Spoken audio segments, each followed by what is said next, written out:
A mamografia é uma radiografia das mamas feita por um equipamento de raio-x chamado mamógrafo. É capaz de identificar precocemente o câncer de mama antes mesmo que a mulher tenha sintomas. Atualmente, o câncer de mama é o mais incidente em mulheres no mundo, com aproximadamente 2,3 milhões de casos estimados em 2020, o que representa 24,5% dos casos novos por câncer em mulheres. E no Brasil, mais de 66 mil casos de câncer de mama foram estimados em 2022, segundo o Instituto Nacional de Câncer, o INCA. E quem nos orienta sobre o assunto hoje é a mastologista Kátia Beckhauser. Boa tarde, bem-vinda, doutora. Muito obrigada, Vanessa. É um prazer sempre estar aqui com você. Doutora Kátia Beckhauser, que é ginecologista, mastologista, atua muito nessa área.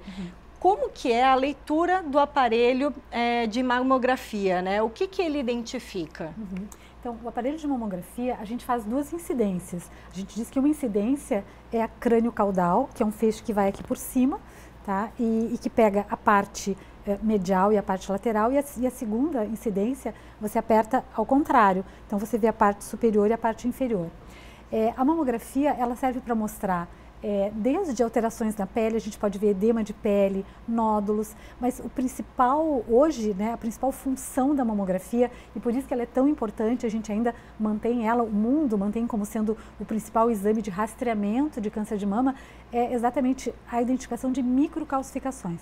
A gente, ao longo de todos os estudos, já conseguiu saber que existe um tipo de microcalcificação, que são as agrupadas, que têm formatos diferentes, que ficam localizadas, né, mais próximas, que elas têm uma característica mais correlacionada com o câncer de mama. E quando a gente tem essas microcalcificações, o legal é que, na maioria das vezes, a gente tem o câncer dentro do canal de leite. E dentro do canal de leite não tem vaso sanguíneo e não tem vaso linfático. Então, se você conseguir fazer o diagnóstico nesse momento, a gente tem, né, uma segurança muito grande de que esse câncer não foi para nenhum outro lugar do corpo.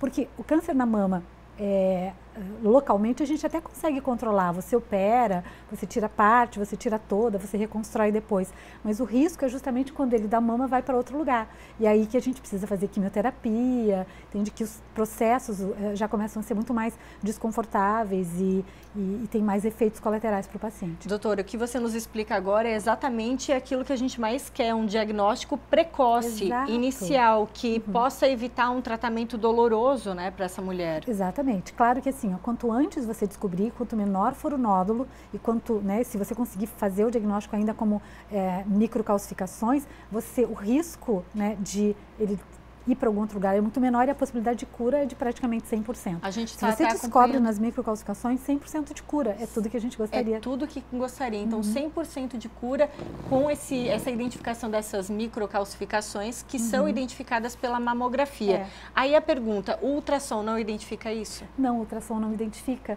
por isso que muita paciente gostaria de, todas nós, né, porque a gente sabe que a mamografia é mais desconfortável, muito mais tranquilo, dolorida. O ultrassom, né? O ultrassom é muito mais fácil, você passa um gel na mama, só que o ultrassom ele não consegue visualizar microcalcificações, é só a mamografia.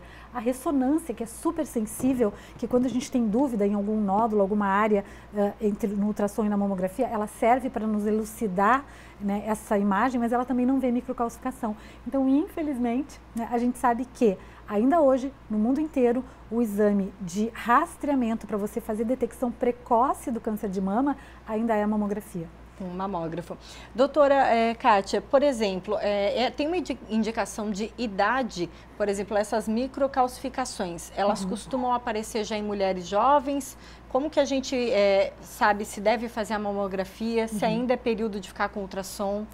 Então, pode acontecer em mulheres jovens, mas a gente sabe que a idade média de aparecimento do câncer de mama é entre 40 e 60 anos. Então, a gente foca muito todos os programas de saúde pública, porque se o dinheiro fosse inesgotável, a gente faria, né, teoricamente, todos entre aspas, de todo mundo, né? Até faria com as idades mais precoces, porque eu já vi paciente de 18 anos com câncer de mama, 20 anos, mas abaixo de 35 anos, no máximo 5% das mulheres desenvolvem um câncer.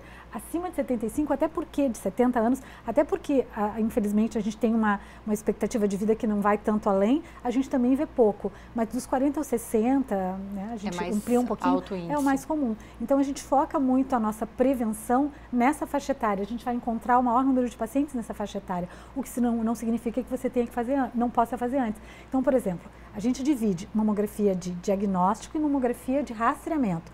Rastreamento, a gente começava a fazer com 40 anos e fazia até que a paciente tem condições de forma saudável, se locomover até uma clínica de radiologia para fazer o exame, então até aos 90 e tantos. Mas hoje, por conta dessa incidência, por conta de meta-análises americanas, a gente, principalmente aqui no Brasil, no mundo todo na verdade, a gente restringiu um pouco mais. O rastreamento eles têm começado a fazer a partir dos 50, sabe? Entendi. Porque a gente sabe que você vê melhor a partir dos 50 anos. Mas isso é rastreamento. Eu sou mastologista, entende? As pessoas já chegam para mim com alguma queixa.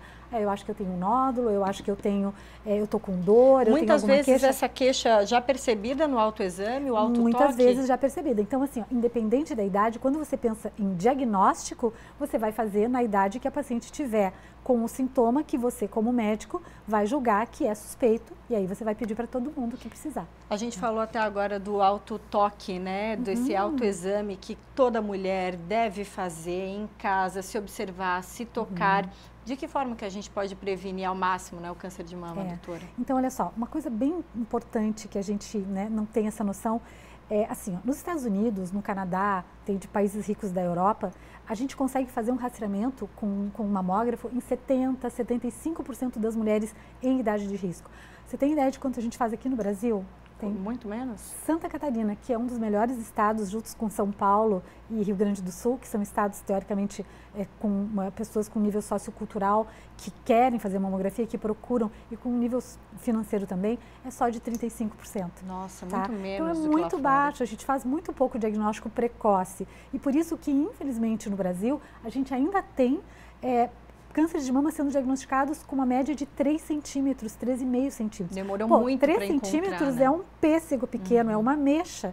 Ainda é muito importante. Então, por isso que a gente não pode prescindir do exame clínico. Entende? As mulheres precisam se examinar, procurar um dia por mês, né? Normalmente a gente recomenda depois da menstruação para quem menstrua, entende? Para que você faça o teu exame, palpe bem a sua mama em todas as áreas, principalmente nessa área lateral, que é onde tem mais tecido mamário. Não esquecer também abaixo do mamilo, dos dois lados, ver um pouquinho se tem alguma ínguazinha. Íngua é muito comum por outras doenças, mas desconfiou de qualquer coisa, procura o seu médico, tá? Então, autoexame num país que ainda faz tão pouco diagnóstico precoce é super importante. Assunto importantíssimo, doutora Kátia. Muito obrigada pelos esclarecimentos. A gente aproveitou a data, fez questão do Dia Nacional da Mamografia para trazer esse assunto que é de todos os dias, né? Saúde todos os dias. Com certeza. Obrigada, doutora. Imagina, um prazer.